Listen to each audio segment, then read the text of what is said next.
Assalamualaikum warahmatullahi wabarakatuh. Hai, perkenalkan nama saya Mutiaska. Saya dari kelas Guminar. Saya di sini akan mempresentasikan tentang Kerajaan Aceh. Kerajaan Aceh adalah kerajaan Islam di Sumatera yang didirikan oleh Sultan Ali Mukyat Syah pada 1996. Meski begitu, Kesultanan Aceh baru menjadi penguasa setelah mengambil alih Samudra Pasai pada 1924 Masehi dan runtuh pada awal abad ke-20. Ibu kota kerajaan Aceh terletak di Kutaraja atau Banda Aceh yang sekarang. Kerajaan ini mencapai puncaknya kejayaannya pada masa kepemerintahan Sultan Iskandar Muda, yaitu pada Masehi pada 1607 sampai 1636 Masehi. Di bawah kekuasaannya, Aceh berhasil menaklukkan Pahang yang merupakan sumber timah utama dan melakukan penyerangan terhadap Portugis di Malaka. Selain itu, kejayaan Aceh tidak lepas dari letak kerajaannya yang strategis, yaitu di dekat jalur pelayaran dan perdagangan internasional. Keren kan? Nah, Kerajaan Aceh yang pertama, berdirinya Kerajaan Aceh bermula ketika kekuatan Barat telah tiba di Malaka. Hal itu mendorong Sultan Ali Mukyat Syah untuk menyusun kekuasaan dengan menyatukan kerajaan-kerajaan kecil di bawah payung Kerajaan Aceh. Untuk membangun kerajaan yang besar dan kokoh, Sultan Ali Mukyat Syah membentuk angkatan darat dan laut yang kuat. Sultan Ali Mukyat Syah juga meletakkan dasar-dasar politik luar negeri Kerajaan Aceh yang isinya sebagai berikut: mencakupi kebutuhan sendiri sehingga tidak bergantung pada pihak luar, menjalin persahabatan yang erat dengan kerajaan Islam di Nusantara, bersikap waspada pada negara barat, menerima bantuan tenaga ahli dari pihak luar, menjalankan dakwah Islam ke seluruh Nusantara.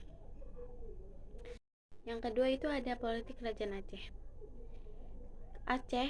Kehidupan politik kerajaan Aceh itu sebelum dan sesudah pemerintahan Sultan Iskandar Muda sangat berbeda.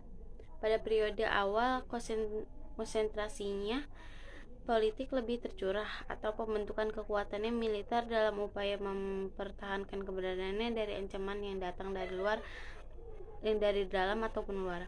Di samping itu, kekuatan militernya diperlukan untuk ekspansi ke daerah sekitar guna menambah wilayah kekuasaan.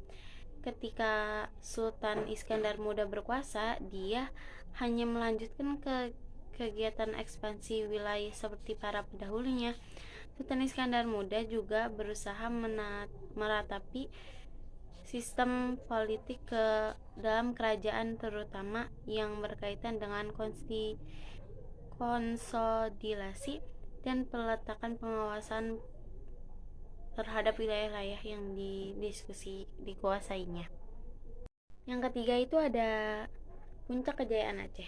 Setelah Sultan Iskandar Muda naik takhta, Kesultanan Aceh mengalami perkembangan pesat hingga mencapai puncak kejayaannya. Di bawah pemerintahan Sultan Iskandar Muda, kerajaan Aceh tumbuh menjadi kerajaan besar yang berkuasa atas perdagangan, bahkan menjadi bandar transit yang menghubungkan dengan pedagang Islam di barat. Sultan Iskandar Muda juga meneruskan perjuangan Aceh yang dengan menyerang Portugis dan kerajaan Johor Semenanjung di Malaka supaya menguasai jalur perdagangan di Selat Malaka dan menguasai daerah-daerah penghasil di lada. Di samping itu, kerajaan Aceh memiliki kekuasaan yang sangat luas. Itu meliputi daerah Aru, Pahang, Kedah, Perlak, dan Indragiri. Nah, untuk kejayaan kerajaan Aceh setelah Sultan Iskandar Muda naik takhta. Nah, yang kelima itu ada peninggalan kerajaan Aceh. Peninggalan kerajaan Aceh yang sudah saya search itu ada 6 macam. Nah, di antaranya itu ada Masjid Raya Baitur Rahman, Taman Sari Gunawan, Banteng Indrapatra, Meriam Kesultanan Aceh, Makam Sultan Iskandar Muda, dan uang emas Kerajaan Aceh. Dan yang terakhir itu ada nama-nama Kerajaan Aceh. Tetapi itu nama-nama Kerajaan Aceh itu sangat banyak dan saya nggak bisa nyebutin banyak-banyak. Itu cuman salah satunya aja, yaitu kayak yang pertama Sultan Alif Mugyat, Sultan Salahuddin, Sultan Al-Lawiyuddin, Nihayat Syah Al-Kabar, dan banyak lagi. Dan sekian dari saya. Wassalamualaikum warahmatullahi wabarakatuh.